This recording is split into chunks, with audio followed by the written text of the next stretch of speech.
Bonjour à tous, bienvenue encore. Ça c'est notre troisième partie des nombres complexes.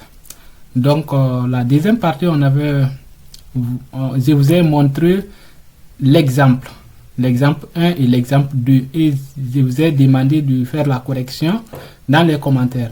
Donc aujourd'hui, on va voir la correction ensemble. Ma solution, ce que j'ai fait. Donc ça c'était, on dit compléter les tableaux suivants, on dit forme algébrique, on a donné la forme algébrique de z, moins 5 facteurs de 1 plus i racine de 3 et on doit chercher sa forme trigonométrique et sa forme exponentielle. Et on a donné ici la forme exponentielle, on doit chercher sa forme trigonométrique et sa forme algébrique. Ici on a donné la forme trigonométrique, on doit chercher sa forme algébrique et sa forme exponentielle. Ici, petit exemple 1, puisque la forme algébrique étant donnée, on doit calculer d'abord quoi? Les modules et l'argument. Dès qu'on a les modules et l'argument, c'est simple. On remplace les choses dans la formule. La formule de la forme trigonométrique, c'est quoi? Vous connaissez déjà la formule, c'est z égale à r facteur, r c'est le module, facteur de cosinus θ plus i sinus θ. Donc vous voyez, et la forme exponentielle c'est égal à z égale à r exponentielle de i θ. Donc pareil ici, on doit écrire ça sous la forme trigonométrique, après on écrit sous la forme algébrique. Est-ce que vous voyez? Si on écrit seulement sur la forme trigonométrique, ce serait très facile d'écrire sous la forme sous la forme trigonométrique, ce serait très facile d'écrire sous la forme algébrique. Et ici aussi pareil, il suffit ici de calculer. On doit chercher d'abord la forme algébrique ici ou bien la forme. Ça c'est tout est donné. Je pense que tout est donné ici parce qu'on a les modules ici. Vous voyez, on a les modules et on a l'argument. Donc c'est d exponentielle de moins i pi sur 4. Ici même c'est donné aussi. C'est ça qui est un peu que vous devez calculer les modules et l'argument. Ici, on connaît l'argument. L'argument, c'est 2pi sur 3. 2pi sur 3. Donc, ça veut dire que 4 facteurs de cosinus de 2pi sur 3 plus i sinus de 2pi sur 3. Donc, on calcule. Regardons ensemble la solution. Regardons ensemble la solution. Vous voyez. Donc, ici, 10 facteurs. En calculant les modules deviennent 10 facteurs. Vous voyez que c'est moins 5. Je vous ai déjà dit dans la deuxième partie que les modules est toujours positif.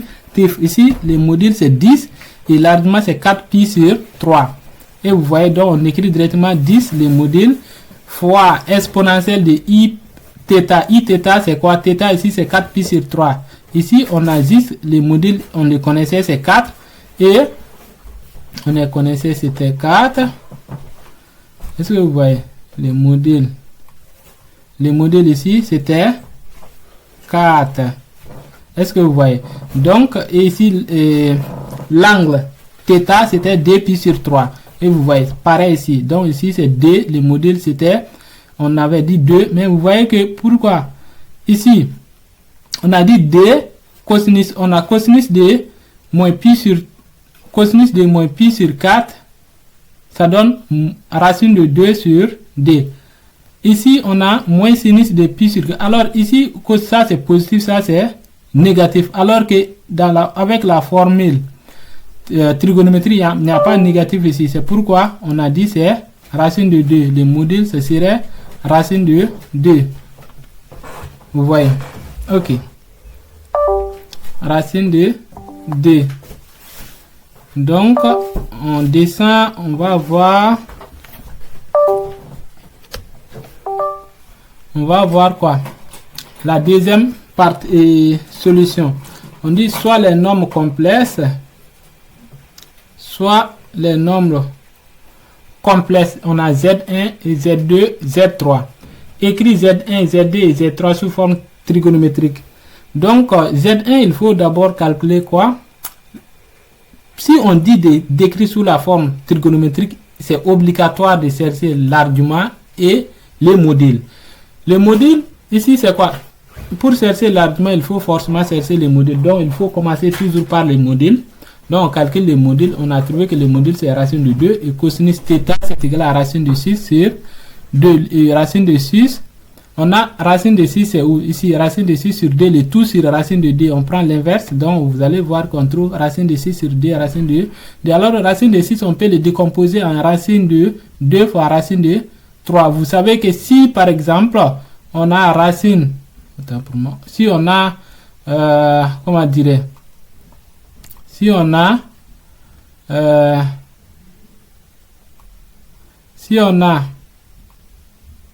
racine de A fois racine de B, c'est la même chose que quoi? C'est la même chose que racine de A. C'est la même chose que racine de A. Ici. Racine de A fois B. Vous voyez. Donc, c'est la même chose ici quand même. Donc, ça veut dire racine de A fois racine de B. Donc, ça veut dire que c'est les grandes racines de A fois B. Donc, les racines de 2 vont se savoir rester racine de 3 sur 2. Vous allez voir les résultats finaux ici. Est-ce que vous voyez? Ici, c'est moins 1,5. Parce que les racines de 2 et racines de 2 vont se savoir rester moins 1 et 2.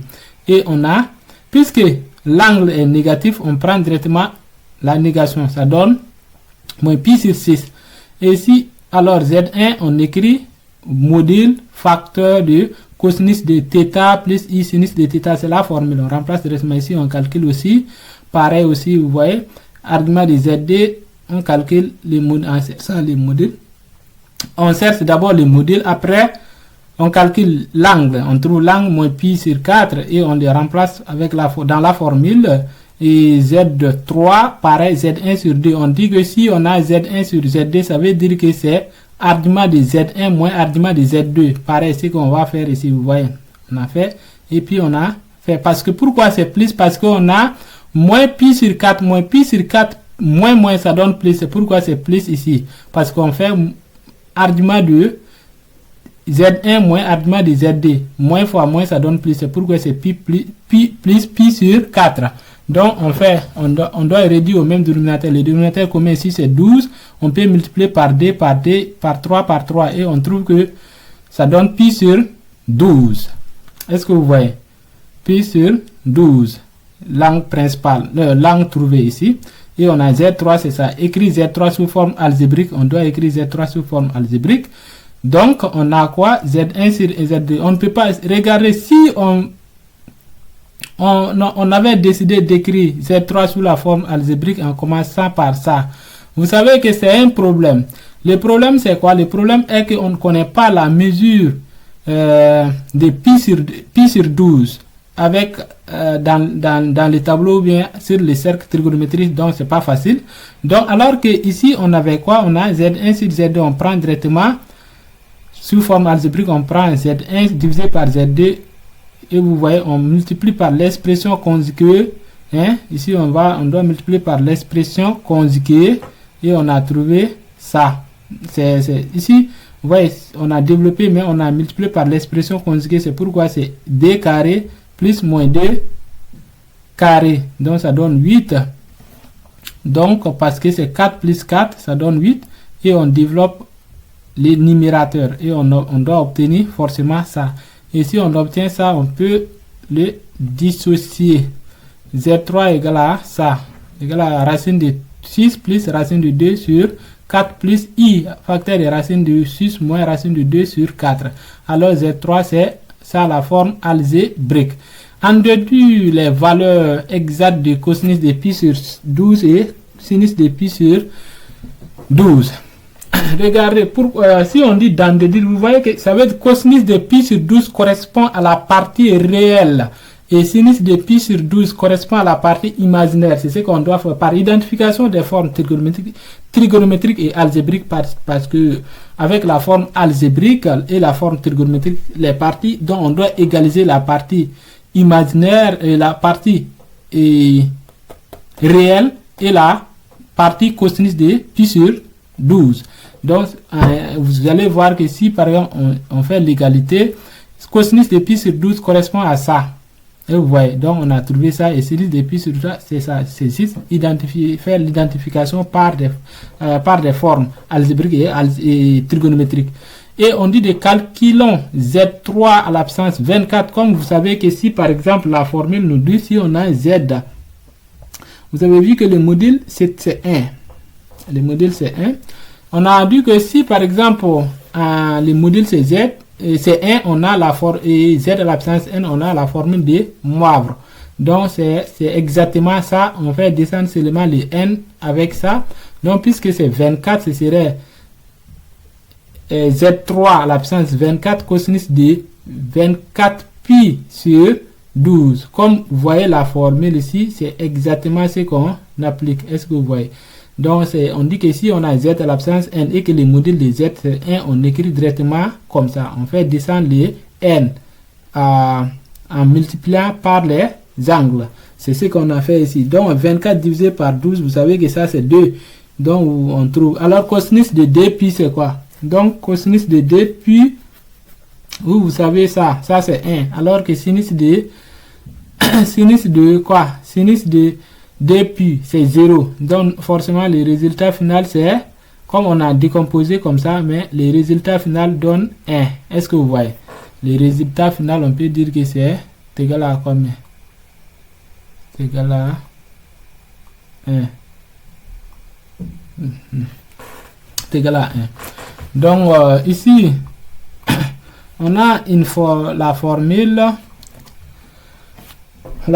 de Moivre et forme d'Eppler. Définition: soit Z un nombre complexe, les modules des modules 1.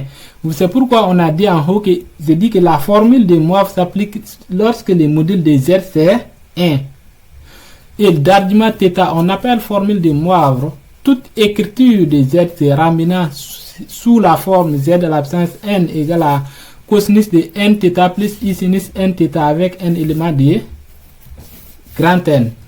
Et triangle, le triangle de Pascal. Le triangle de Pascal, c'est quoi? Le triangle de Pascal est une méthode très pratique utilisée pour le développement des identités. Parce qu'on nous a appris à faire quoi? On nous a appris à dire que si on a a plus b, le tout au carré, c'est a carré plus 2ab plus b carré. Et si on a a moins b, le tout au carré, c'est égal à a carré moins 2ab plus b carré.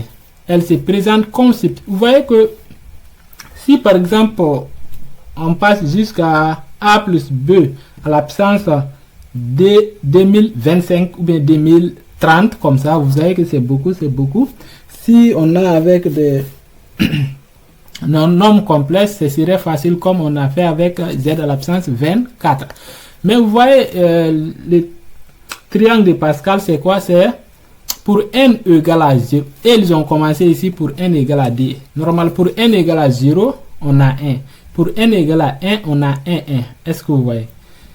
Vous voyez, pour n égale à, pour n, oui. Pour n, pour n,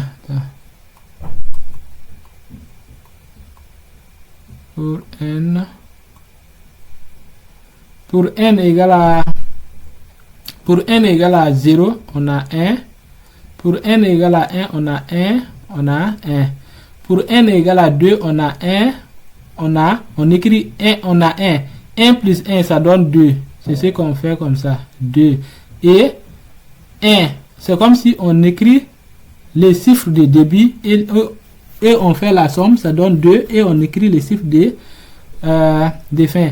Pour n égale à 3, on a quoi? Pour n égale à 3, on a 1. 1 plus 2, ça donne 3. 2 plus 1, ça donne 3. Et on a 1. Et on a 1 à la fin comme ça. Vous voyez, c'est ça exactement que nous sommes en train. Pour n égale à 4, on a 1. 1 plus 3, ça donne 4. 3 plus 3, ça donne 6. 3 plus 4, ça donne... Et 3 plus 1, ça donne 4. Et 1, on garde le 1. C'est ensuite, ainsi de suite qu'on a, quand nous sommes entrés, c'est pourquoi on dit que c'est un triangle. Vous voyez que c'est en bas, c'est 1, 2, 1 chiffre, 2 chiffres, 3 chiffres, 4 chiffres, et on est arrivé à 5 chiffres, 6 chiffres. C'est comme si ça devient un triangle comme ça. Vous voyez, c'est pourquoi on dit que le triangle de Pascal. Est-ce que vous voyez? Donc, il faut maîtriser ça si vous voulez vraiment développer les entités. Ou bien, vous allez voir, parce que si tu ne maîtrises pas ça, avec l'application des moivres, ça va vous fatiguer. Donc, on dit linéarisation des cosinus à l'absence n-θ et sinus n-θ. Comme je vous ai déjà dit, c'est très important. Vous savez que cosinus, si par exemple on dit de linéariser cosinus à l'absence n, si comment dire, on fait référence à cosinus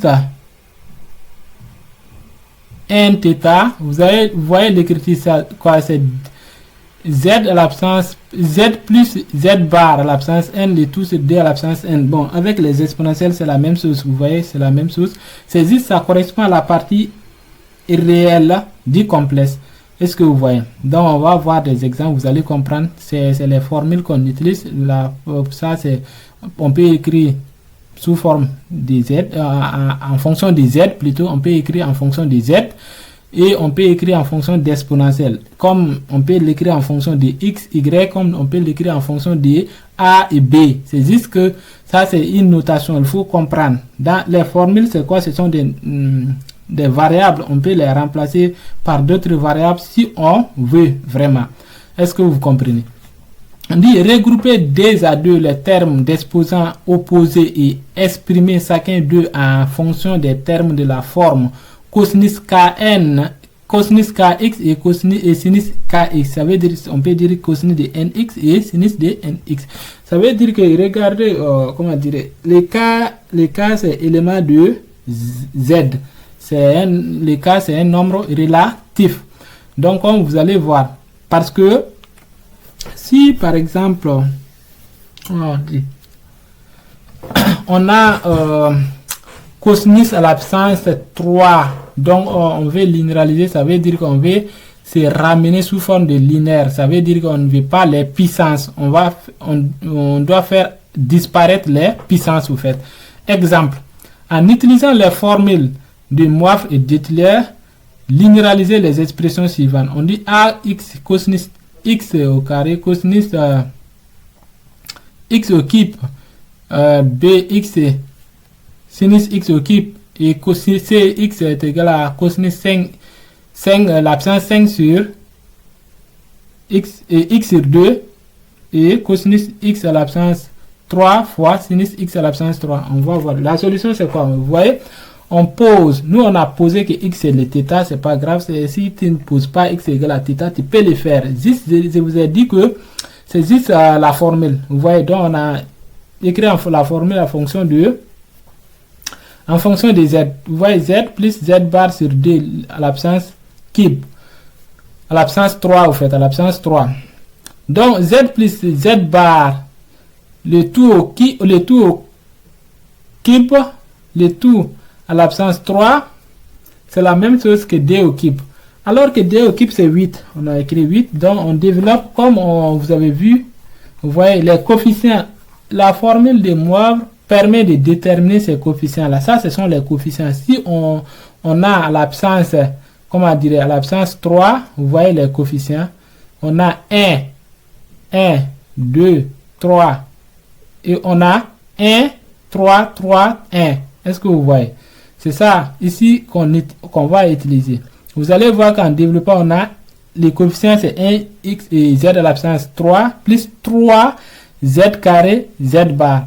Mais ça, c'est les a.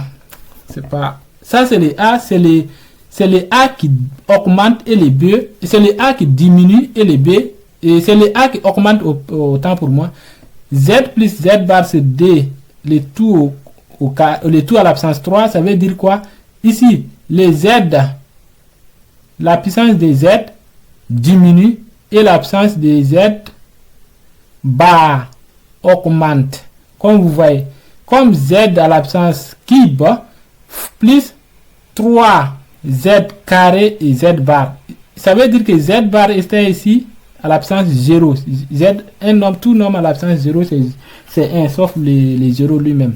Donc, et ici, plus z fois, 3 fois z, parce que c'était 1 ici, ça devient 1 ici, et z bar devient 2. Et ici, ça devient z bar à l'absence 3. Est-ce que vous voyez? Donc, on essaie de regrouper les trucs, quoi. Donc, on a z à l'absence 3 plus z bar à l'absence 3. Vous savez que cette formule, c'est quoi?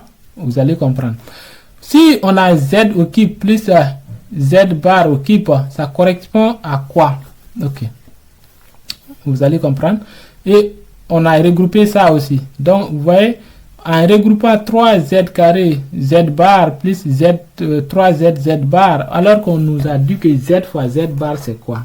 Si les modules, c'est 1, ça veut dire que c'est 1. Ok, on va voir. Parce que z fois z bar, on dit que c'est 1. Si le module est 1, ça veut dire que c'est 1. Alors qu'on nous a dit qu'on ne peut pas utiliser la formule de Moivre tant que le module de z n'est pas 1. Donc, ça veut dire que z fois z bar, c'est 1. Donc, z fois z bar, c'est 1. Vous voyez? Donc, on a ici... Regardez. Or, z plus z bar, c'est égal à quoi? C'est ce que je vous ai dit. Et z à l'absence 3 plus z bar à l'absence 3, c'est pareil que c'est juste, on a remplacé n par 3. Donc, c'est 2 cosinus de n θ. Et vous voyez, donc, on a dit z à l'absence 3 plus z bar à l'absence 3, c'est 2 cosinus 3 θ. Et z plus z bar, c'est égal à 2 cosinus θ. Est-ce que vous voyez? Et de même, z à l'absence n fois z bar à l'absence n, c'est 1. Je vous ai dit que z fois z bar, c'est 1. C'est parce que le module de z, c'est 1.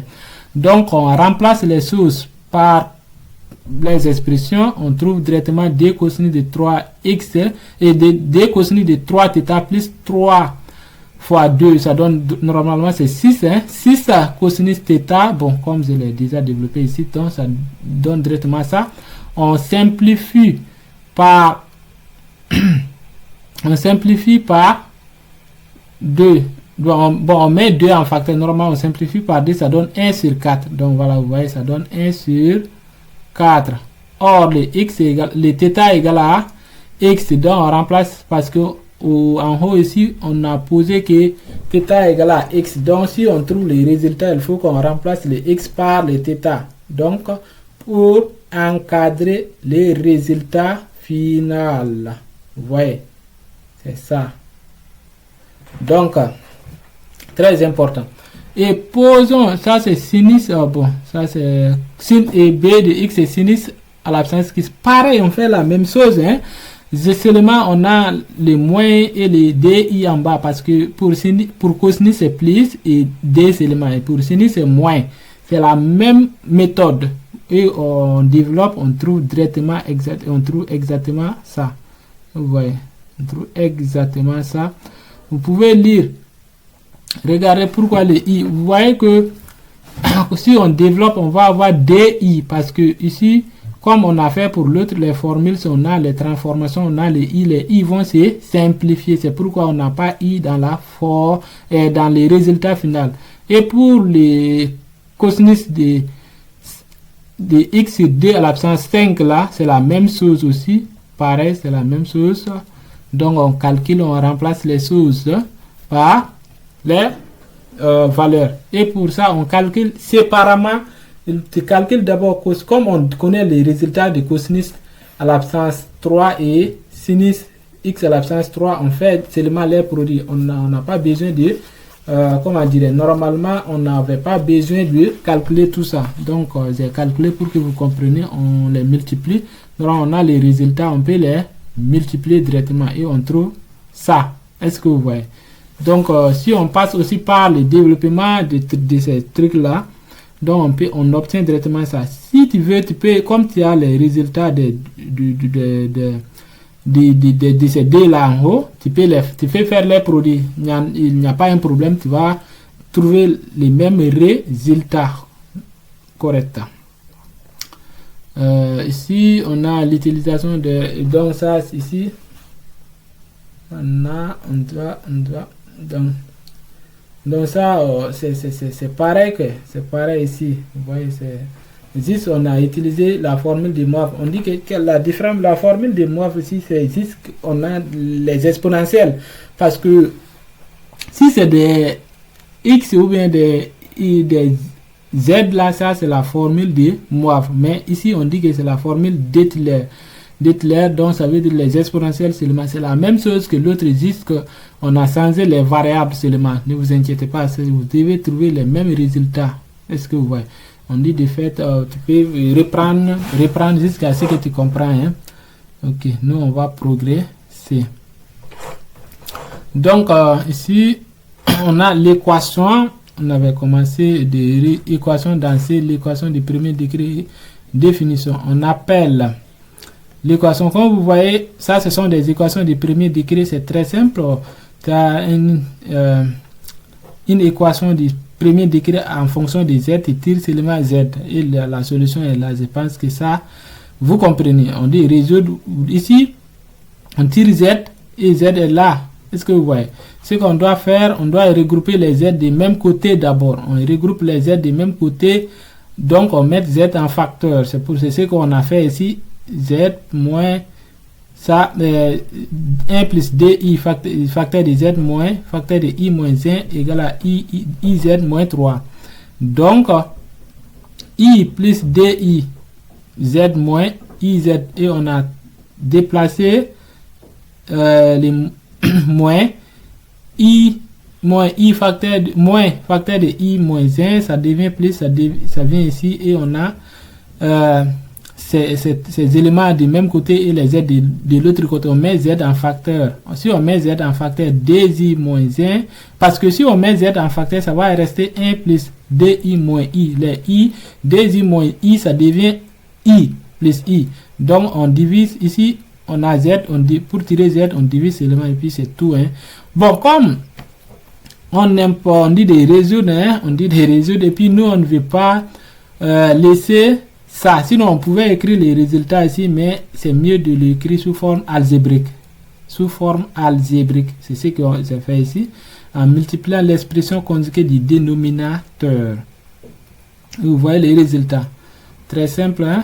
Très simple. Et ici, ça, ce sont des équations, bon, les racines carrées, d'abord, on parle des racines carrées d'un nombre complexe. Définition, on appelle la racine carrée de z, tout complexe.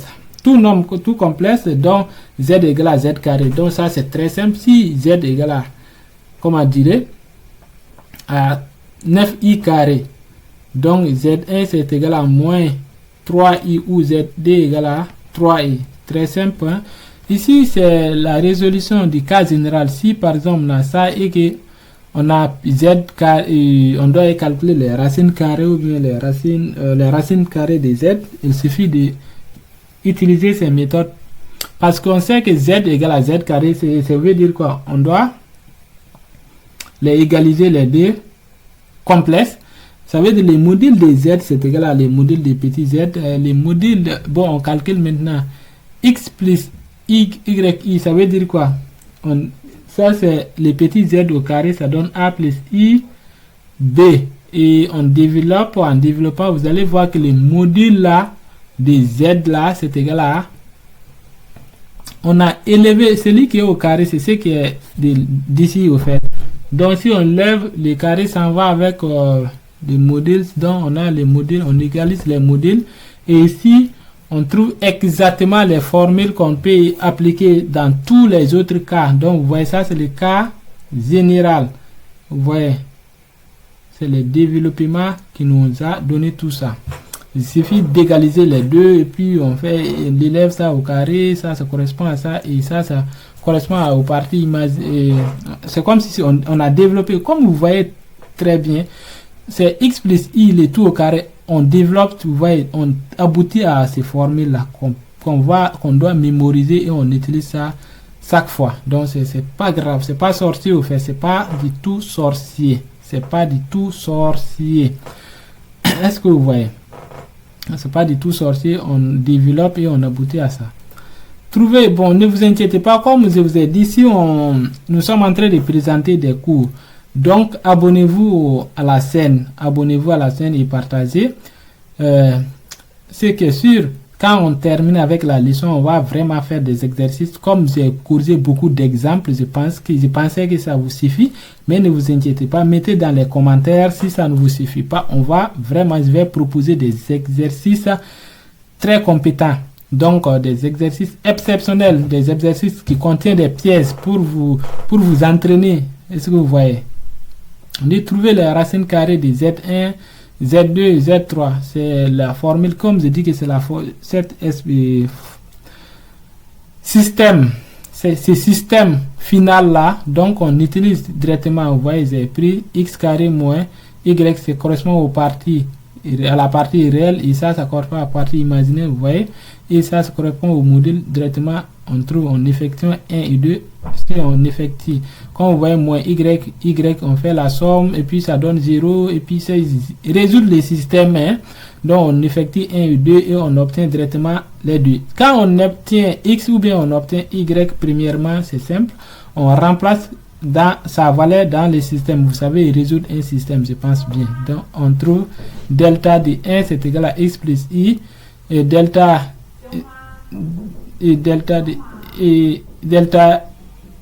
1 c'est égal à X plus Y, donc on trouve directement c'est la solution. Alors les racines carrées sont ça. Mais une chose est sûre, que si tu calcules les racines carrées d'un nombre complexe, les sommes doivent donner forcément 0. Les sommes doivent forcément donner 0. Est-ce que vous voyez? Si on fait moins 3 plus 3, ça donne 0. DI moins DI, ça donne 0. Est-ce que vous voyez? Pareil pour Z2, Z3, c'est la même chose. Vous voyez, on utilise directement le système final qu'on a trouvé dans l'autre cas. C'est pourquoi je dis qu'il faut vraiment maîtriser ce système final qu'on a développé. Ces formules-là, on peut les appliquer. On dit que x carré moins y carré, c'est égal à la partie réelle, et dxy, c'est la partie imaginaire. Et vous savez que le modèle, c'est x carré plus y carré, c'est ça le module au carré que vous faites, quoi. Est-ce que vous voyez? Donc on utilise directement ça. Donc on utilise directement ça. On a d'autres méthodes, donc je ne vais pas vous présenter ça. D'autres méthodes. Donc ici on a les équations du second degré. Donc ça c'est quoi? Il faut vraiment comprendre que c'est la même chose que les nombres, l'ensemble, la résolution de l'équation du second degré dans R. Seulement que on a un seul cas qui va se produire, bon, deux cas qui va se produire, que vous allez être à l'aise. C'est très simple, hein? La résolution de telles équations nécessite d'abord le calcul du discriminant associé à delta. Vous savez déjà ça. C'est le delta, c'est B carré moins 4AC. Et si le delta est supérieur à 0, c'est la même chose que comme nous sommes dans R. Si delta est égal à 0, c'est la même chose que nous sommes dans R. Si delta est inférieur à 0, donc on a du cas des nombres complexes. Forcément, le résultat, c'est complètement des complexes purs. Vous voyez, donc c'est moins BI racine de delta, parce que on va multiplier les réels négatifs que vous avez là par I carré. C'est ce qui fait comme ça, donc ne vous inquiétez pas. Et si delta est sous la forme A' plus IB', donc ça veut dire que tu dois chercher les racines carrées de delta. C'est pourquoi on a vu les racines carrées les racines carrées, comment déterminer les racines carrées. Ça veut dire que ici tu dois chercher les racines carrées de delta. C'est ça que tu dois chercher. Si tu trouves les racines carrées de delta, tu dis moins B, Z1 serait moins B plus delta 1, c'est-à-dire une racine carrée de ce delta, et l'autre aussi c'est la même chose. Donc très simple les formules, hein. Et on a des exemples très pratiques. Vous pouvez résoudre directement. On a Z carré moins D, Z plus D égale à 0. On calcule le delta. Le delta ça donne moins 4. Vous voyez que c'est multiplié par I carré, ça donne directement 4I carré, c'est DI carré. Ça veut dire que DI carré, ça le delta, on prend les carrés, s'en va avec les radicales. Correct. Donc on trouve ces résultats. Pareil aussi. Et ici on calcule, on trouve que c'est égal à 9. C'est comme si c'est supérieur, c'est comme nous sommes dans R. Donc vous voyez les résultats ne dépendent pas de I. Alors que ici les résultats dépendent de I. Est-ce que vous voyez les résultats dépendent de I ici? Ici. Les résultats sont en fonction de I. Ça veut dire que c'est complexe. La même chose que petit c, vous voyez delta égale à 0, c'est comme si dans R, vous voyez, très simple. Et ici, vous voyez que on trouve delta est sous la forme d'un complexe. Donc, on détermine les racines carrées. Vous voyez, on a déterminé les racines carrées. Et puis, on a déterminé Z1 et Z2. Vous voyez. Donc, et on tombe sur des solutions comme ça. Donc, les racines carrées sont là, Z1 et Z2. Donc,